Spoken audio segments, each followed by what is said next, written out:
La parole est à l'Algérie.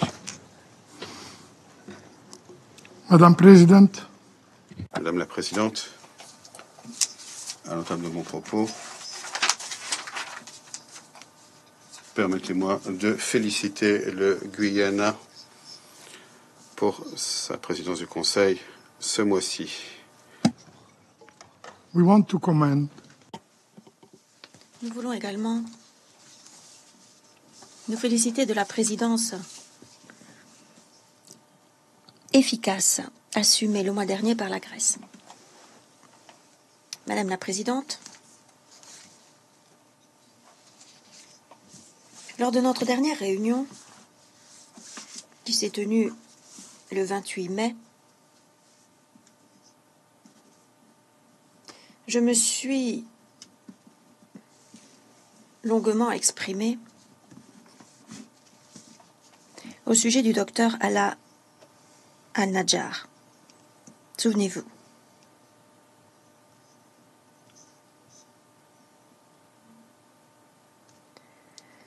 La mère, dont le nom est maintenant imprimé dans les blessures de toute âme palestinienne. 9 de ses 10 enfants ont péri, non pas sous le coup du sort, mais sous les tirs délibérés de l'armée d'occupation israélienne.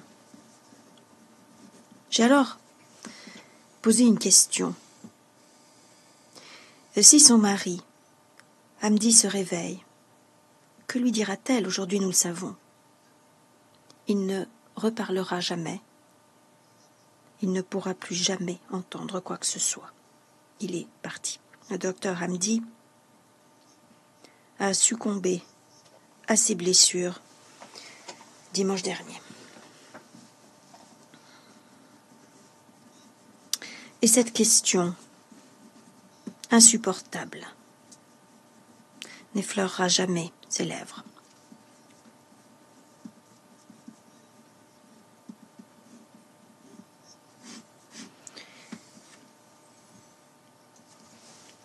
Et elle n'aura pas non plus la souffrance de répondre à cette question. Maintenant, le dernier survivant,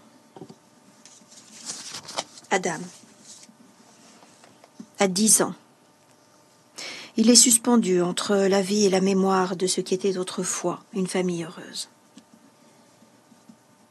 Nous prions pour qu'il recouvre la santé. Nous prions pour qu'il devienne le baume qui permettra de soulager le cœur en miettes de sa mère. Madame la Présidente, à certains moments, le silence est plus éloquent que les mots. C'est aujourd'hui un de ces moments. Mais le silence ne peut pas défendre les défunts. Le silence ne peut pas tenir les mourants par la main. Le silence ne peut pas se confronter au mécanisme de l'injustice. Nous devons donc parler. Nous devons parler haut et fort. Pas pour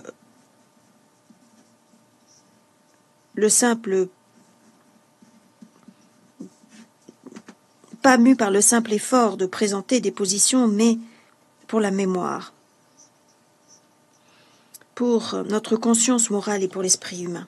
Cette réunion du Conseil de sécurité, cette résolution humanitaire, même dans son obstruction,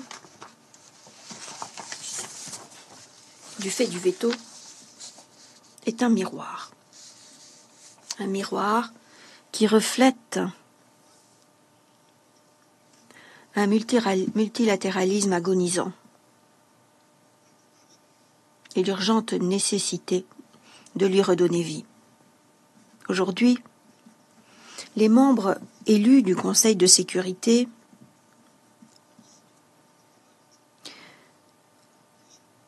ont adopté une position de clarté et de conviction. Ces membres élus sont aujourd'hui les porte-étendards fiers de la légitimité morale, la véritable boussole de la conscience humaine, de la conscience du monde. Le projet de résolution qui n'a pas été adopté aujourd'hui n'était pas la voix de quelques-uns. Il s'agissait de la volonté collective du monde entier. Le nord, le sud, l'est et l'ouest. 14 membres du Conseil de sécurité sur 15 voulaient exprimer leur voix. C'était là un message envoyé au peuple de Palestine. Vous n'êtes pas seuls. Vous n'êtes pas seuls. Et c'est aussi un message envoyé à l'occupant israélien. Le monde vous regarde.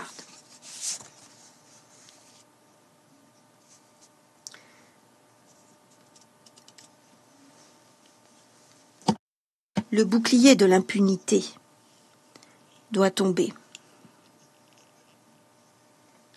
Et cela montre aussi pourquoi l'occupant israélien continue ses crimes, parce qu'il n'a jamais dû véritablement craindre la justice, parce qu'il s'est toujours senti protégé, parce que les victimes ont été ensevelies sans nom, sans grande manchette dans les journaux, sans prise en considération, sans enquête, sans redevabilité.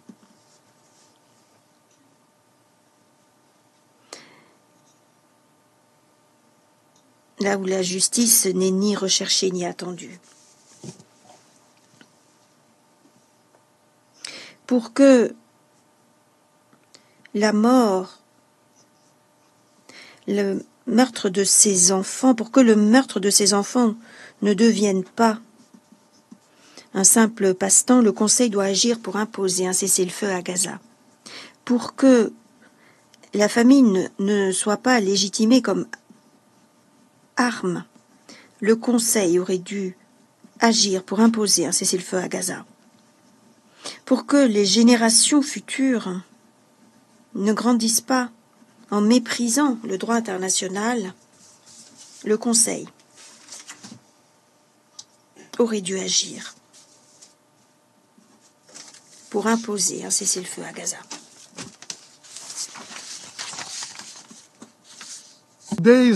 Madame la Présidente, le vote d'aujourd'hui n'est pas une conclusion, c'est un nouveau prélude, c'est un nouveau commencement.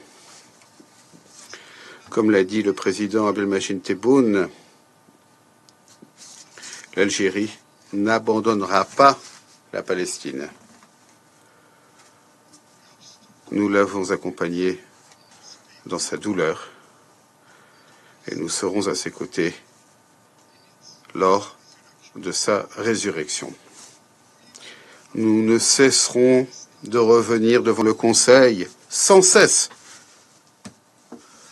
Nous reviendrons pour les enfants qui sont morts avant même de savoir ce que signifiait l'enfance. Nous reviendrons pour les femmes forcées de donner naissance sur des routes encombrées de décombres et d'incendies. Nous reviendrons pour les pères qui ont construit des maisons de leurs mains nues pour les voir s'effondrer en quelques secondes. Nous reviendrons pour ceux qui ont faim, qui refusent de renoncer à leur dignité pour un peu de pain alors qu'ils sont assiégés. Nous reviendrons pour ceux qui ont soif, qui ont été tués parce qu'ils cherchaient de l'eau potable.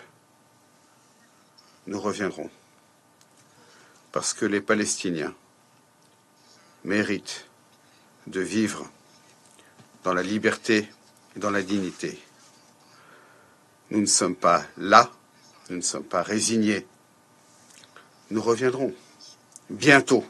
Je vous remercie. I thank the representative. Je remercie le représentant de l'Algérie pour sa déclaration.